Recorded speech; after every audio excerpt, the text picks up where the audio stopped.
విశాఖ నగరంలోని దివ్యాంగులందరికీ అవసరమైన ఉపకరణాలు ఉచితంగా పంపిణీ చేస్తున్నామని కేంద్ర ప్రభుత్వం వయోశ్రీ పథకంలో అందిస్తున్న వీటిని సద్వినియోగం చేసుకోవాలని బీజేపీ మెడికల్ సెల్ జిల్లా కన్వీనర్ రూపాకల రవికుమార్ అన్నారు.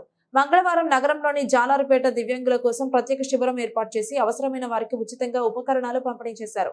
ఈ ఉపకరణాల పంపిణీ జిల్లా వ్యాప్తంగా అన్ని ప్రాంతాల్లో శిబిరాలను నిర్వహించి దివ్యాంగులకు ఉచితంగా అందిస్తామని వీటిని సద్వినియోగం చేసుకోవాలన్నారు. ఈరోజు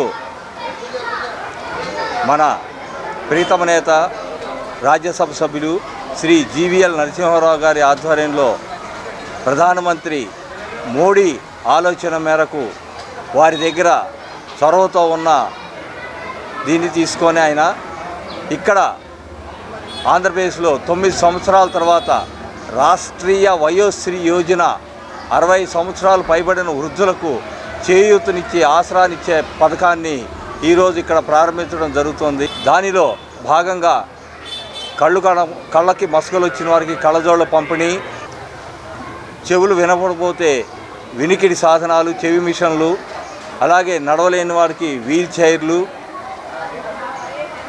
ఊతకర్రలు, ట్రైప్యాడ్స్, క్లచెస్ మొదలగున అందరికీ ఈరోజు ఇక్కడ ఎవరికి అవసర నిమిత్తమో అది వారికి ఇక్కడ ఈరోజు రిజిస్ట్రేషన్ చేయడం జరుగుతుంది. ఈరోజు ఈ కార్యక్రమంలో ముఖ్యంగా రిజిస్ట్రేషన్ కార్యక్రమం ఇది.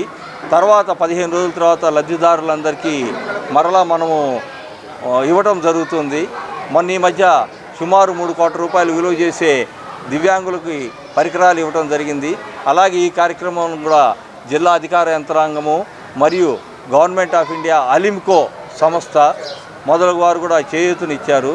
ఈ కార్యక్రమంలో అందరూ కూడా పాల్గొని ఈ కార్యక్రమాన్ని విజయవంతం చేయాలని కోరుకుంటున్నాము. ఈ కార్యక్రమం 60 సంవత్సరాలు పైబడిన వారికి మాత్రమే, బిలో పావర్టీ లైన్. ఈరోజు రిజిస్ట్రేషన్ నమోదు చేసుకుంటాము. సాయంత్రం వరకు జరుగుతుంది రిజిస్ట్రేషను. సాయంత్రం వరకు జరిగిన వాళ్ళకి 15 రోజుల తర్వాత ఇవ్వడం జరుగుతుంది. అందరికి కలిపి ఒక లొకేషన్ పెడతాము. ఎందుకంటే ఈ కార్యక్రమం ఈ రోజు నుంచి 27 ఫిబ్రవరి నుంచి మార్చి 5 వరకు జరుగుతుంది. ఈ వివిధ ప్రాంతాల్లో, నగరంలోని వివిధ ప్రాంతాల్లో జరుగుతుంది. అంటే ప్రతి నియోజకవర్గంలో జరుగుతుంది కాబట్టి ఆ నియోజకవర్గ వారికి ఆ సమీకరణలు చూసుకొని మొత్తము ఎంతమంది ఎన్రోల్ అయ్యారు చూసుకొని అందరు కలిపి 15 రోజుల తర్వాత మళ్ళీ ఇవ్వడం జరుగుతుంది. ఒక లొకేషన్ మేమే వాళ్ళందరికీ ఈ రిజిస్ట్రేషన్లో వాళ్ళ ఆధార్ కార్డు, వాళ్ళకి కావాల్సిన వైట్ రేషన్ కార్డు, తర్వాత వాళ్ళ సెల్ నెంబర్ కూడా నమోదు చేసుకుంటాము.